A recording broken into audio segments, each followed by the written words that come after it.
ধ্বনিটা বাতিলের রায়টা যদি বাতিল হয়ে যায়, অর্থাৎ আবার যদি তত্ত্বাবধায়ক সরকার ব্যবস্থা তারা ফিরে আসে, তাহলে সেটা কি হবে? তখন আমাদের মধ্যে একটা সংশয় ছিল, যে মনে হচ্ছিল যে বিএনপি এই এই এই মানে রায়টা আসলেই এটা বিএনপির জন্য পজিটিভ হবে, বা বিএনপি এটাকেই কেন্দ্র করে তখন আর এই সংশোধনীটার বিষয়টা নিয়ে তারা আগাবে না। তো সেই জন্য আমরা কিন্তু ওই তত্ত্বাবধায়ক সরকারের ইস্যুটা কিন্তু সেখানে সংস্কার কমিশন এবং ঐকমত্য কমিশনে ডিটেইল আলোচনা করেছি। কোন প্রসেসে তত্ত্বাবধায়ক সরকার প্রধান নিয়োগ হবেন এবং অন্যান্য উপদেষ্টারা কিভাবে নিয়োগ হবেন। আপনি জানেন যে যেটা নিয়ে বিএনপির সাথে আমাদের কিছুটা ঐকমত্য হয়েছে, কিন্তু শেষ অংশে গিয়ে সেখানে দ্বিমত হয়েছে। অর্থাৎ যখন অনেকগুলো স্তর পার হওয়ার পরে এটা হবে না, প্রথমটা বলা হয়েছে যে আহ, একটা বাছাই কমিটি বা সরকারি দল বিরোধী দলের পক্ষ থেকে নাম প্রস্তাব করা হবে, সেই নামের মধ্য থেকে তারা যাতে বিচার বিভাগের কেউ না হন, তারা যাতে গ্রহণযোগ্য ব্যক্তি হন, এই ধরনের নানা ক্রাইটেরিয়ার কথা বলা হয়েছে। অর্থাৎ তত্ত্বাবধায়ক সরকার প্রধান এমন একজনকে করার প্রসেসটাকে আমরা গুরুত্ব দিয়েছি, যিনি সরকারি দল বিরোধী দল বা অন্যান্য সকল রাজনৈতিক দল জনমানুষের কাছে গ্রহণযোগ্য হবেন। তো একটা পর্যায়ে গিয়ে বলা হয়েছে যে এই এই প্রসেস যদি ফেল করে, ওই প্রসেস যদি ফেল করে, লাস্টে গিয়ে একটা অপশন রাখা হয়েছে যে সংসদ ঠিক করবে যে কে তত্ত্বাবধায়ক সরকারের প্রধান হবেন। সেই জায়গা থেকে র্যাঙ্কস এন্ড চয়েস বা নানা রকমের টার্ম গুলো নিয়ে কিন্তু অনেক বিতর্ক হয়েছে। বিএনপি এটা রাখার পক্ষে ছিল যে পার্লামেন্ট এটা করবে। আমাদের একটা আশঙ্কা যে পার্লামেন্ট যদি করে, তাহলে সবসময় এটা দেখা যাবে যে যারা ক্ষমতায় থাকবে, যেই থাকুক, যারা ক্ষমতায় থাকবে তত্ত্বাবধায়ক সরকার প্রধান তাদের ঐচ্ছিক বা তাদের পছন্দসই ব্যক্তি হবেন। সেজন্য আমরা এই অংশটা বা এই অপশনটা আমরা রাখতে চাচ্ছিলাম না। এবং আমাদের প্রস্তাব ছিল, যদি এটা কোনো কারণে মানে ফোর্থ বা ফিফথ স্টেজে গিয়ে এটা ফেল করে, না হয়, তাহলে আমাদের সংবিধানে বা আমাদের এই পঞ্চম সংশোধনীতে যেভাবে আছে সেভাবে সেটা কার্যকর হবে। তো এইটা নিয়ে তো বিএনপি নোট অফ ডিসেন্ট দিয়েছে। আমরা যেহেতু জুলাই সনদের মধ্যে এই অংশটাকে এমফেসাইজ দিয়েছি, গুরুত্ব দিয়েছি, সুতরাং আমরা এটার উপরেই আমাদের অবস্থান অত্যন্ত স্পষ্ট থাকবে, স্থির থাকবে। আমরা চাইবো তত্ত্বাবধায়ক সরকার ব্যবস্থা যাতে সেভাবে হয়। পঞ্চম সংশোধনীর আলোকে বা যেটা পঞ্চদশ। আমাদের এখন সংবিধানে আছে, সরি, পঞ্চদশ সংশোধনীর আলোকে বা এখন যে সংবিধানে যেভাবে আছে, এটা যদি সেভাবে থাকে, তাহলে কিন্তু সরকারের পক্ষ থেকে বিতর্কিত হওয়ার যেটা আহ, আপনার আপনার জানা আছে, যেটা আগে হয়েছে সেরকম একটা বিতর্কিত প্রসেস হওয়ার বা যে কোনো একজনকে চয়েস করার ব্যাপারটা নিয়ে বিতর্ক হতে পারে। এটা আমাদের জন্য ভালো হবে না। আহ, মঞ্জু ভাই, আমি দুই তিনটা বিষয় একটু আপনার একটু দৃষ্টি আকর্ষণ করতে চাই। কারণ তত্ত্বাবধায়ক সরকার ব্যবস্থা নিয়ে যে এই আলোচনা বা যে তরজাটা, এটা তো আজকে নতুন না। এটা 96 সাল থেকেই যখন একটা ফরমেশন হবে সেইটাতে শুরু হয়েছে। আবার এই তত্ত্বাবধায়ক সরকার ব্যবস্থা বাতিল দিয়ে যখন আদালতে শুনানি হয়েছে, 10 জন এমিকাস কিউরি এবং সরকার পক্ষের অ্যাটর্নি জেনারেল তাদেরকে শোনা না শোনার সেগুলির অভিজ্ঞতা আমাদের সবারই কম বেশি হয়েছে। আমি এটার মধ্যে এটা বলতে চাই, যদি তত্ত্বাবধায়ক সরকার ব্যবস্থাটা এরকম হয় যে সবার কাছে গ্রহণযোগ্য একজন ব্যক্তিকে এটা নির্বাচিত করা হবে, যেটা প্রথম পয়েন্ট জুলাই সনদ সংস্কার মানে সংবিধান সংস্কার যেটা করা হয়েছিল, আসলে কি আমাদের সবার কাছে গ্রহণযোগ্য কোনো একটা লোক আছে আমাদের? এবং সেই ক্ষেত্রে তো সেটা আরও বেশি ম্যানিপুলেট করা সম্ভব হবে। এবং আপনি যেটা বললেন সেটার সাথে আমি শতকরা 100 ভাগ একমত। যদি এটা পার্লামেন্টের কাছে আপনি ঠিক করে দেন, সর্বশেষ সংখ্যাগরিষ্ঠ সংসদ সদস্যের পার্লামেন্টই ঠিক করে নিবে যে এটা অমুক তত্ত্বাবধায়ক সরকারের প্রধান হবেন। তো সেই ক্ষেত্রে যার দায়িত্বে বাংলাদেশের বিচার বিভাগ ছিল, সেই অবসরপ্রাপ্ত প্রধান বিচারপতির কাছে দেওয়াই এটা ন্যায্য কিনা, মানে সবচেয়ে ভালো সলিউশন কিনা, আপনার কাছে কি মনে? আপনারা এইটা আলোচনা করছিলেন কিনা? আমি কেন এই কথাটা বলতেছি, যেমন ধরা যাক এটা যদি চেয়ার না হইয়া গ্রহণযোগ্য একজন ব্যক্তি, আপনি জানেন যে যখন 2014 সালে এরকম একটা ডেডলকের মতো সৃষ্টি হয়েছিল 2013-র শেষ দিকে, 2014 সময়ে, সেই সময় ব্যারিস্টার রফিকুল ইসলাম নিজে ভলান্টিয়ার করছিলেন। ব্যারিস্টার রফিকুল ইসলাম বলছিলেন যে আমি যেহেতু বেগম জিয়া এবং শেখ হাসিনা দুজনেরই উকিল, তো ওনারা যদি বলেন তাহলে আমি এটা করতে পারি। শেখ হাসিনা তখন বলছিলেন উনি কার খালুরে, আপনার মনে থাকবেন যে মানে কে কার খালুরে এটা বলছিলেন। তো কে এরকম আছেন যিনি আসলে এটা হইতে চাবেন? তো সেই ক্ষেত্রে এইটাই সবচেয়ে মন্দের ভালো কিনা, যে সর্বশেষ অবসরপ্রাপ্ত প্রধান বিচারপতি হবেন হচ্ছে তত্ত্বাবধায়ক সরকার ব্যবস্থার প্রধান? না, এবারে কিন্তু এটা নিয়ে সিরিয়াস কথাবার্তা হয়েছে, কারণ আমরা চেয়েছি বিচার বিভাগ এখানের মাধ্যমে ম্যানিপুলেটেড হয়েছে, ক্ষতিগ্রস্ত হয়েছে। আপনার মনে থাকার কথা যে প্রথম তত্ত্বাবধায়ক সরকার আলোকে যেটা হয়েছিল, অর্থাৎ বিচারপতি শাহাবুদ্দিন আহমেদ যখন দায়িত্ব নেন, উনি কিন্তু এরশাদ সরকারের সময়কার প্রধান বিচারপতি, কিন্তু ওনাকে নিয়ে কোনো বিতর্ক হয় নাই, কারণ তখনও বিচার বিভাগ এত বিতর্কিত হয় নাই। কিন্তু বিএনপি যে সময়টা, অর্থাৎ সম্ভবত এটা 2006 সালের আমি দিকে। একটু মঞ্জু ভাই একটু টেকনিক্যাল জিনিস বলি। শাহাবুদ্দিন সাহেব আসলে তত্ত্বাবধায়ক সরকার ব্যবস্থার প্রধান ছিলেন না।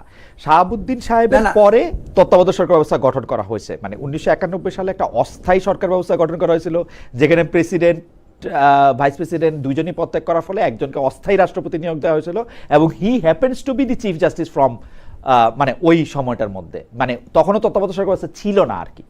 না, আমি ওইটাই ওইটাই মিন করেছি একটু। জি। প্রথম কথা হচ্ছে, উনি তত্ত্বাবধায়ক সরকার নামে ছিলেন না, কিন্তু রোলে তো আসলে তত্ত্বাবধায়ক সরকারই ছিলেন। হুম মানে ওই সময়টা ইন্টারিম টাইমটা উনি দায়িত্ব পালন করেছেন। হুম আমি যেটা বোঝাতে চাচ্ছি, যে এই পতিত এরশাদ সরকারের নিয়োগকৃত একজন চিফ জাস্টিসকে আমরা সবাই মেনে নিয়েছি যে উনি ইন্টারিম টাইমটা আমাদের এই নির্বাচন পরিচালনার দায়িত্বে থাকবেন। হুম ওনাকে নিয়ে বিতর্ক হয় নাই, কারণ তখন পর্যন্ত বিচার বিভাগটা অত বিতর্কিত হয় নাই। এটা ওই যে আপনি তো 2006 সালে যে হুম বা হুম 5 সালের দিকে হুম যখন আপনার বিচারপতির বয়স বাড়ানো নিয়ে বিতর্কটা শুরু হলো, অর্থাৎ তত্ত্বাবধায়ক সরকারের প্রধান কে হতে পারেন, হুম এই ধরনের ম্যাপিং শুরু হলো, তখনই সবার মধ্যে এটা নিয়ে, আপনি জানেন তখন ওই রাইট। সময়ে একটা মানে হুম অনেকগুলো বিচারপতিকে নিয়ে অলরেডি মানে স্মৃতি তো আমাদের একটু কমে গেছে।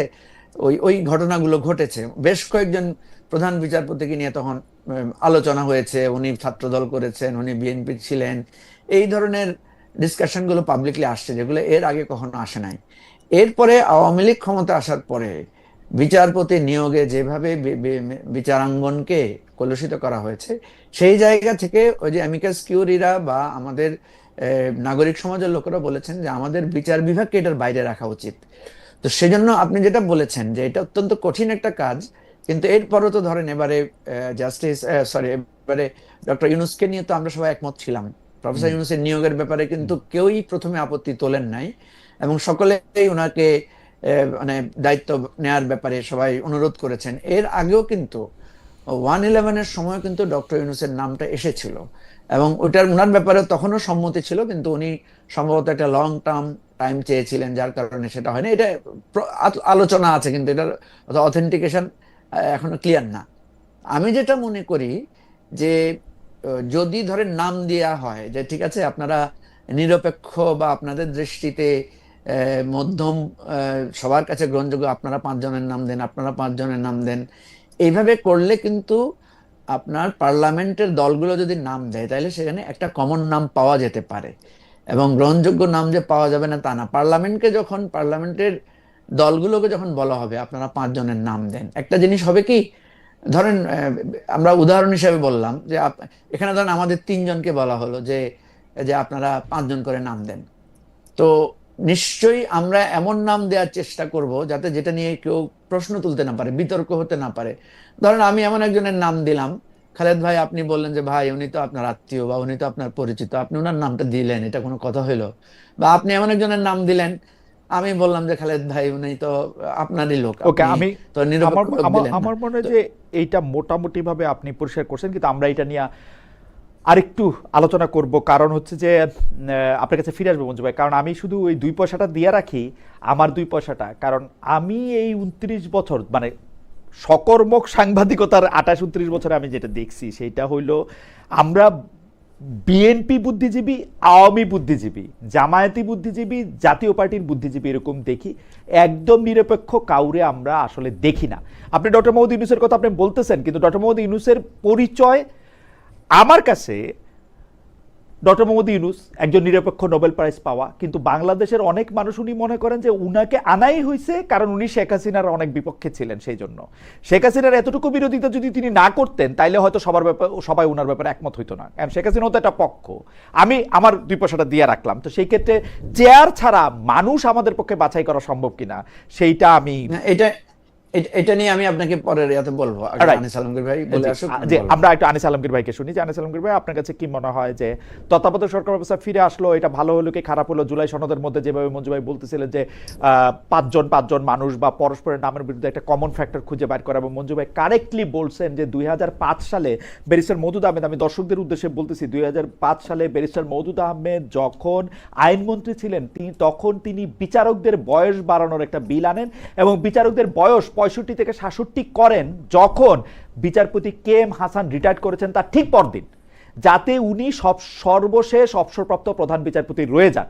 মানে এটা যদি তার আগের দিনও করেন তাহলে কিন্তু বিচারপতি কে এম হাসান 2 বছর বেশি প্রধান বিচারপতি থাকেন এবং তিনি সবচেয়ে যোগ্য বিচারক, এটা কারো কোনো সন্দেহ ছিল না। কিন্তু তিনি করছেন যেদিন বিচারপতি কে এম হাসান অবসর নিয়েছেন তার ঠিক পরদিন।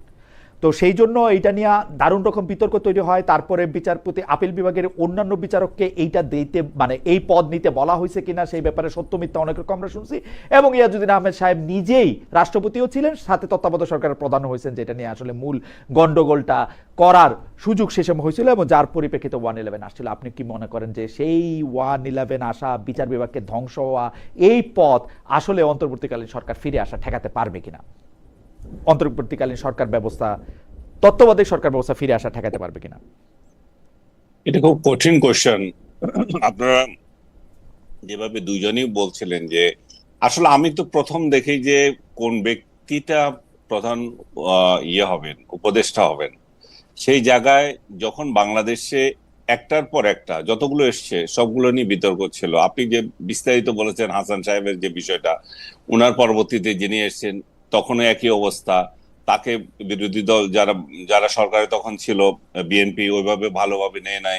বিএনপি মানে দেখা গিয়েছে যে যারা ইনকামবেন্ট ইয়েতে থাকে, যারা এক্সিস্টিং থাকে সরকারে, তাদের তাদের সঙ্গে তত্ত্বাবধায়ক সরকার বিমাতা সুলভ একটা আচরণ করে, এটা সবগুলোর সঙ্গে দেখা গেছে। এতে করে ইলেকশনের পরে সেই নির্বাচনটা গ্রহণযোগ্য হয় না, ওই ব্যক্তিগুলোর সম্পর্কে কথা ওঠে। এত এত প্রক্রিয়ার মধ্য দিয়ে 2011 সম্ভবত আওয়ামী লীগ এটা বাতিল করেছিল।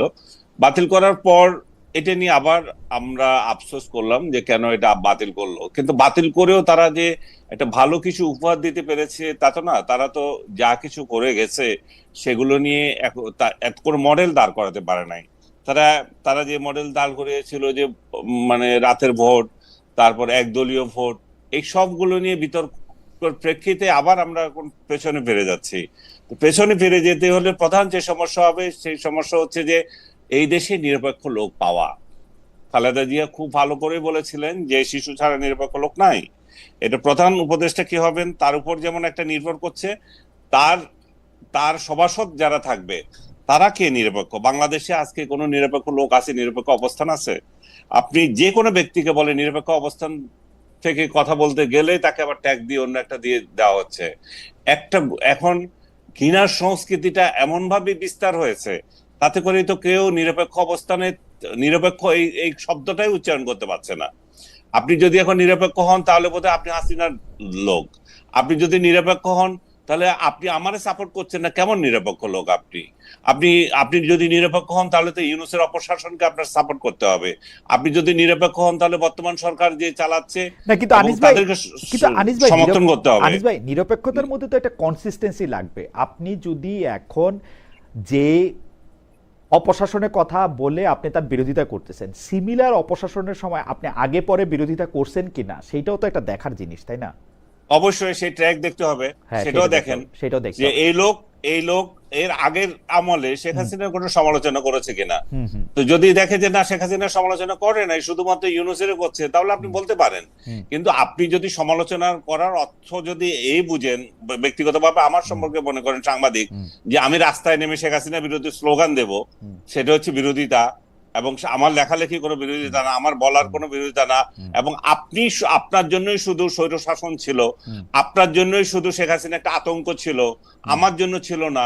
সো আমার টেকনিক্যালি আমাকে এগোতে হয় নাই তা তো না। সবার ক্ষেত্রে যেটা হয়েছে, আমার ক্ষেত্রে সেটা হয়েছে। এখন আপনি নিরপেক্ষতা ধরবেন কি দিক দিয়ে? যে সে আদৌ মৌলিক বিষয়গুলো নিয়ে আপত্তি করেছে না কিনা, ভুয়া ইলেকশন নিয়ে আপত্তি করেছে কিনা, অপশাসন নিয়ে আপত্তি করেছে কিনা, এবং বিরোধী দল, বিশেষ করে বিরোধী দলকে যে নির্যাতন, বিরোধী পক্ষকে নির্যাতন, বিরোধী মতকে নির্যাতন, সেই ব্যাপারে তার মুখ খুলেছে এগুলা। দেখেন সেই সেই হিস্ট্রি দেখেন, তাহলে আপনি দেখেন যে পেয়ে যাবেন। আমার মনে হয় এখন আমি মনে করি যে প্রত্যেক ব্যক্তির ক্ষেত্রেও এরকম হবে, যে সে নিরপেক্ষ ছিল কিনা সেটা আগের হিস্ট্রি দেখে এবার দেখে দাও। কিন্তু খালেদ সেই লোক পাওয়া খুব কঠিন। আপনি যতই বলেন 10 জন লোক আগামীতে নিরপেক্ষ ব্যক্তি নির্বাচন করতে পারবে না, যে কোনো কেয়ারটেকার সরকার আসুক সে পারবে না। এটা তার জন্য প্রথম হিমশিম খেতে হবে 10 জন ব্যক্তি নির্বাচন করা। আনিস ভাই, আমার একটা হাইপোথিসিস আছে, সেই হাইপোথিসিস আমি দিছিলাম হচ্ছে 2023 সালে। আমার হাইপোথিসিস হচ্ছে বাংলাদেশের মানুষ নিরপেক্ষতার মধ্যে থেকে বাছাই করে আমি হয়তো পাইলাম না, কিন্তু শেখ হাসিনা যদি প্রধানমন্ত্রী পদ থেকে সইরা গিয়া অন্য যে কোনো লোককে প্রধানমন্ত্রী পদে বসায়া ইলেকশন করে, তাইলে এর চেয়ে ভালো ইলেকশন হবে এবং শেখ হাসিনা হাইরা যাবে। এটা আমার কাছে মনে হইতো যে শেখ হাসিনা নিজেও এটা জানতো। আমরা যদি প্রধান নির্বাহী পদে পরিবর্তন দেখতে পাই, অর্থাৎ বর্তমান ক্ষেত্রে জনাব তারেক রহমান যদি প্রধানমন্ত্রী পদে বৈশা ইলেকশন করতে না পারে, তাইলে এত বড় ম্যানিপুলেশন করা সম্ভব হবে না, যেটা 14, 18, 24 সম্ভব হয়েছে। এখন এই জন্য এটা মন্দের ভালো নিয়ম কিনা, কারণ শেখ হাসিনা এটা খুব ভালো করে জানতো যে উনি জাস্ট চেয়ার থেকে সরলে, আপনি জানেন, আনিস ভাই, মঞ্জু ভাই তো আরো বেশি করে জানে, কারণ মঞ্জু ভাই সিস্টেমগুলির মধ্যে থাকে। একটা প্রস্তাব বোধহয় বিএনপি থেকে এরকমও গেছিল যে আপনারা সিনিয়র কাউকে, সংসদ সদস্য দলীয় কাউরে, যেমন তোফায়েল আহমেদ, যেমন আমু সাহেব, যেমন রাজ্জাক সাহেব, কাউরে একটা বসা একটা ইলেকশন দেন। শেখ হাসিনা ওইটাতেও রাজি হন নাই। প্রেসিডেন্টে দিয়ে ইলেকশন দেন, সেইটাতেও রাজি হন নাই। তো সেই ক্ষেত্রে চেয়ারটা পরিবর্তন হওয়াও অনেক গুরুত্বপূর্ণ ব্যাপার কিনা আনিস ভাই, আপনি কি মনে করেন? যে না, আমি আপনার সাথে একমত এই ব্যাপারে। এবং শেখ হাসিনা যে ফর্মুলা দিয়েছিলেন, উনি থাকবেন আর মন্ত্রিসভায় বিরোধী দল থেকে আনবেন, রাইট, এটারও কোনো পরীক্ষা হয় না। এটাও যদি পরীক্ষা হতো তাহলে আমরা দেখতে পেতাম যে বাংলাদেশে একটা সিস্টেম কাজ করে। বাংলাদেশে এখন এমন এক অবস্থার মধ্যে আছে, আমরা কোন সিস্টেমটা যে কাজ করবে সেটা নিয়ে বিশ্ব ধূম্রজাল সৃষ্টি হয়েছে। এখন যেহেতু নাই, তাহলে আমরা সহ্য করতে হবে, অপেক্ষা করতে হবে। এবং এখন যেহেতু কোনো বিরোধী দল নাই যে এটা বিরোধিতা করবে, তো যে সিস্টেম আছে সেই সিস্টেমে তো থাকবে, কারণ এটা আদালত। আপনার আরেকটু সাহায্য চাই। আপনাদের ধন্যবাদ, আপনি এই কথাটা মনে করাই দিয়েছেন যে শেখ হাসিনা বলছেন যে উনি সরকার প্রধান থাকেন, অন্য বিরোধী দল থেকে স্বরাষ্ট্রমন্ত্রী টন্ত্রী অনেক কিছুই উনি এটা বলছেন। কিন্তু সেইটার পাল্টা হিসাবে আমি বলতে চাই যে ওই অন্তর্বর্তীকালীন সরকারের সময় বা তত্ত্বাবধায়ক সরকারের সময় শেখ হাসিনা প্রধান নির্বাহী না থাইকা এটা তো অন্য সংসদ সদস্য, যেমন খালেদা জিয়াও প্রধানমন্ত্রী থাকতে পারতেন, স্বরাষ্ট্রমন্ত্রী থাকতো আওয়ামী লীগ থেকে, তাইলে এইটা একটা সিস্টেম হতো। কিন্তু আমি মনে করি চেয়ার, দ্য মেইন চেয়ার, উনি শেখ হাসিনা প্রধানমন্ত্রী থাকলে কিছুই পাল্টাইতো না। কিন্তু শেখ হাসিনা প্রধানমন্ত্রী না থাইকা যদি, কথার কথা, শেখ রেহানাও প্রধান নির্বাচন কমিশনার বা প্রধান উপদেষ্টা থাকতেন, তাইলেও অনেক কিছু পাল্টাইতো। এটা হচ্ছে আমার হাইপোথিসিস। আপনি এটা নিয়ে যদি আরেকটু ইলাবোরেট করতেন যে প্রধান ব্যক্তিটাই বাংলাদেশে ম্যাটার করে কিনা আসলে। কারণ না, প্রধান ব্যক্তিটা তো ম্যাটার করে, আমি তো বলছি প্রধান ব্যক্তি ম্যাটার করছে, কারণ প্রধান ব্যক্তির জন্যই তো আপত্তি।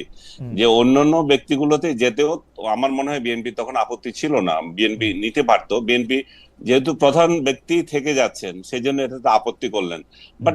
বাট একটা জিনিস আমার বলতে হয় যে আমরা আসলে এক্সপেরিমেন্টের সুযোগই পাই নাই।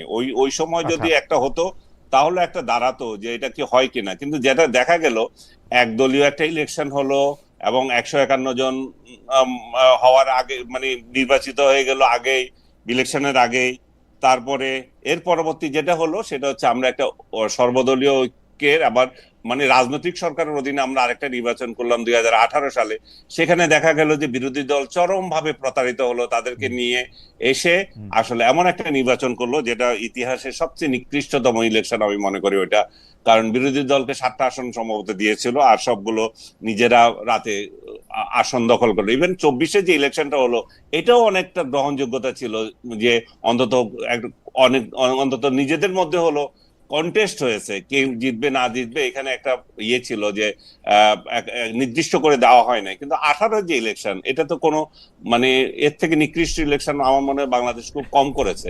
তো এই ধূম্রজালটা, এখন আপনার কথাই আবার আসতেছি যে আমরা আসলে সরকার প্রধান পরিবর্তন করে, মানে সরকারের অধীনেই, যে সরকার আছে সেই সরকারের অধীনেই একটা নির্বাচন করা যায় কিনা সেটার দিকেও আমরা খেয়াল রাখতে পারি।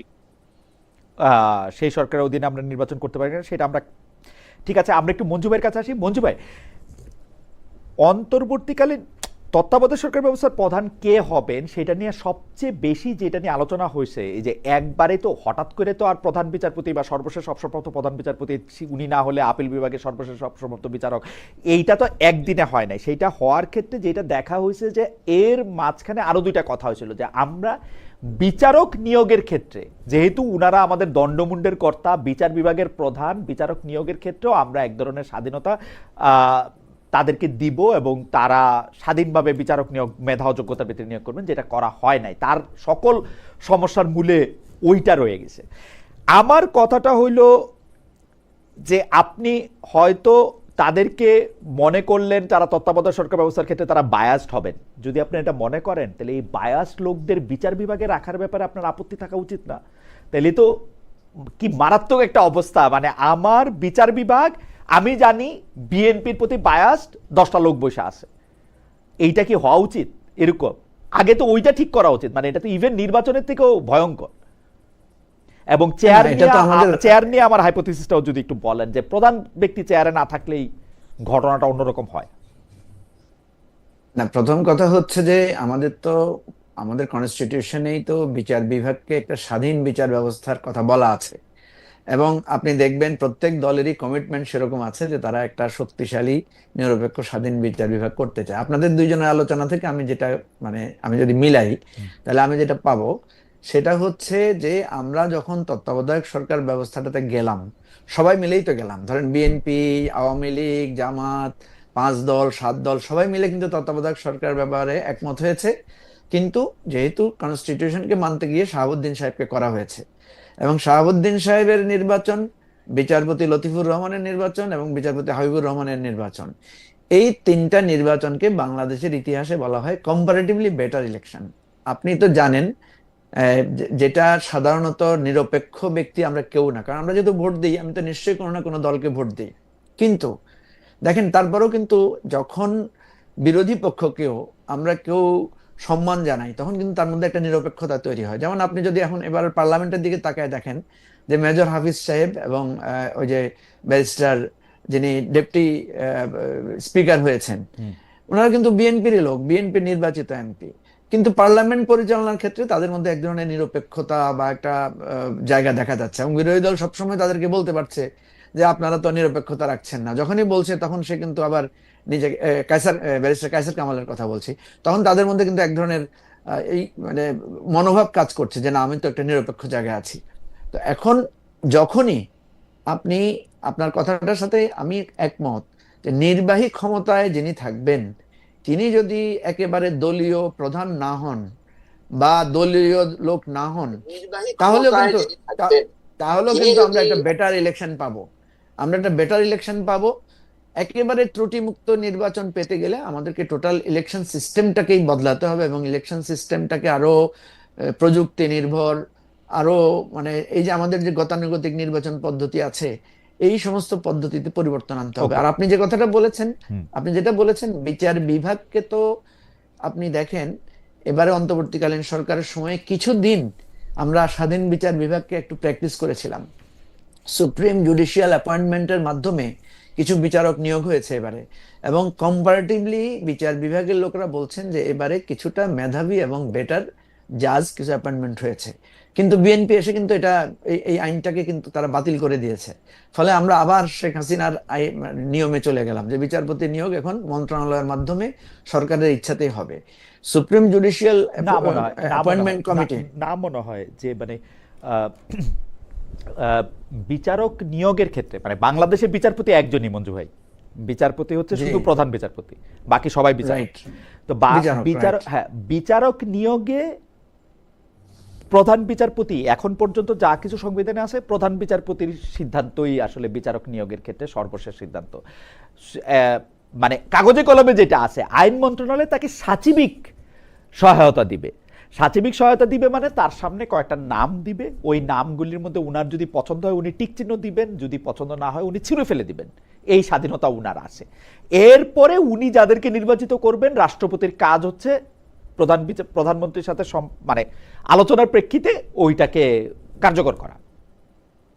হ্যাঁ, আমি যেটা বলছি, সুপ্রিম জুডিশিয়াল অ্যাপয়েন্টমেন্ট কমিটি যেটা প্রস্তাব করা হয়েছে, এটা তো জি নিশ্চয়ই আপনি দেখেছেন। জি জি দেখেছি। যেটা যে অধ্যাদেশটা করা হয়েছিল, জি বিএনপি তো এটাকে মানে রাখে নাই। অর্থাৎ বিএনপি বলছে আরো বেটার ফর্মুলা করবেন। আমাদের আর্গুমেন্ট ছিল যেটা হচ্ছে এটা তো কিছুটা হলেও বেটার, এটা রাখেন, রাইখা এটাকে আপনারা আবার আরো ইমপ্রুভ করতে চাইলে নতুন করে আরেকটা আইন করেন।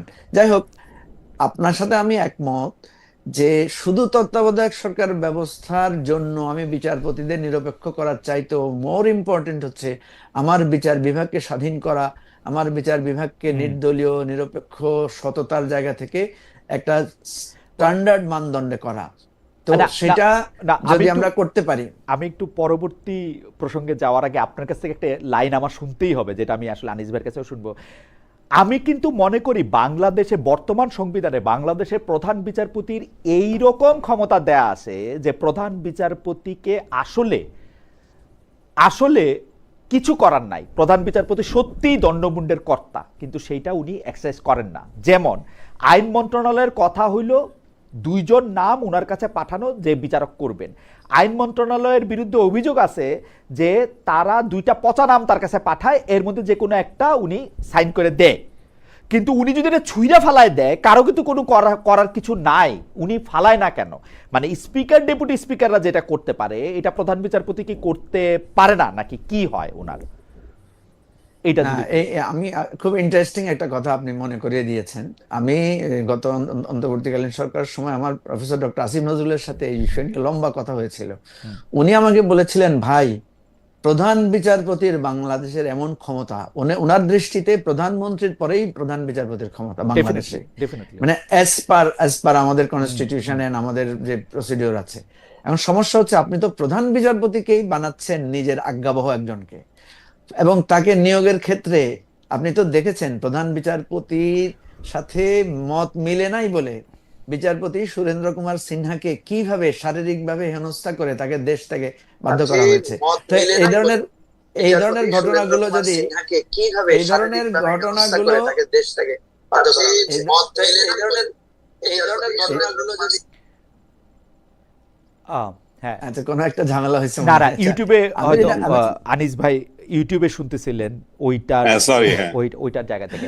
না, আমি আমি এটা নিয়েও 2 কথা বলবো। আমরা যেহেতু আগাবো প্রসঙ্গে, তাহলে আমি আমার আমার আমি আমার আপনার আরেকটা সাথে কথা একমত। আছে এইখানে। আমি আপনার সাথে আমার একমত আরেকটা শুধু। জিনিস যোগ করেন। জি, আপনি মঞ্জু ভাই আপনি শেষ করেন। জি, আপনি শেষ করলে আমি একটু আমার বলি। আরেকটা আমার আরেকটা কথা যোগ করার বিষয় আছে, সেটা যেটা আনিস ভাই একটু করে বলেছেন।